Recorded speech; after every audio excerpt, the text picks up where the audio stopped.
എന്തായാലും റോഷൻ അഗസ്റ്റിൻ്റെ ഭാഗത്ത് നമുക്ക് പോസിറ്റീവായിട്ടുള്ള റെസ്പോൺസ് കിട്ടിയിട്ടുണ്ട്.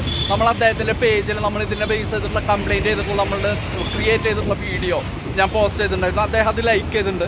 അപ്പോൾ അദ്ദേഹം എന്തായാലും പകയോട് കൂടിയിട്ടുള്ള ലൈക്ക് ചെയ്യുക, ഇഷ്ടത്തോട് കൂടിയാണ് ലൈക്ക് ചെയ്യുക. അപ്പോൾ അദ്ദേഹം ഇത് 24 hours ഉള്ളിൽ പരിഹരിക്കുമെന്നാണ് മനസ്സിലാക്കിയിട്ടുള്ളത്. 1916 വിളിച്ചിട്ട് നമ്മൾ കംപ്ലയിൻറ്റ് ചെയ്തിട്ട് അവർ നമുക്ക് തന്നിട്ടുള്ള ജിമെയിൽ ഞാനിവിടെ കൊടുക്കുന്നുണ്ട്. അതേപോലെ തന്നെ റോഷൻ അഗസ്റ്റിൻ നമുക്ക് കമൻറ്റ് ചെയ്തിട്ടുള്ളതും ഞാനിവിടെ കൊടുക്കുന്നുണ്ട്. അപ്പോൾ നമ്മുടെ ജീവിതത്തിൻ്റെ അടിസ്ഥാനമായിട്ടുള്ള പ്രശ്നങ്ങൾ പരിഹരിക്കാതെ വലിയ വികസനങ്ങളിലേക്ക് പോകുമ്പോൾ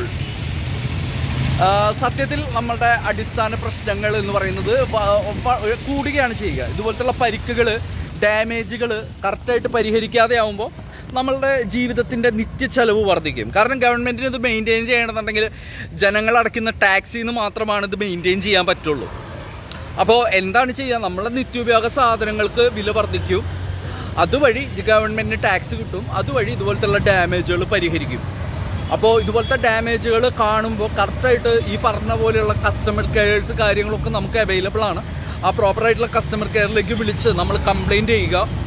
നമുക്കുണ്ടാവുന്ന നഷ്ടങ്ങളാണ് നമ്മളുടെ തെരുവുകളിൽ കാണുന്ന റോഡുകളിലുള്ള കുണ്ടുകളും കുഴികളും, അതേപോലെ തന്നെ ഈ പറഞ്ഞ പോലെയുള്ള പ്രശ്നങ്ങളൊക്കെ, വാട്ടർ ലീക്കേജ് എക്സിട്ര എല്ലാ പ്രശ്നങ്ങളും, സമൂഹത്തിൽ എന്തൊക്കെ പ്രശ്നങ്ങളുണ്ടോ അതൊക്കെ ഇൻഡയറക്റ്റായിട്ടോ ഡയറക്റ്റായിട്ടോ നമ്മളെ ബാധിക്കുന്ന പ്രശ്നങ്ങൾ തന്നെയാണ് എന്നുള്ള ബോധം നമുക്കില്ലാതെ ഇവിടെ ഒരു മാറ്റം സാധ്യമല്ല.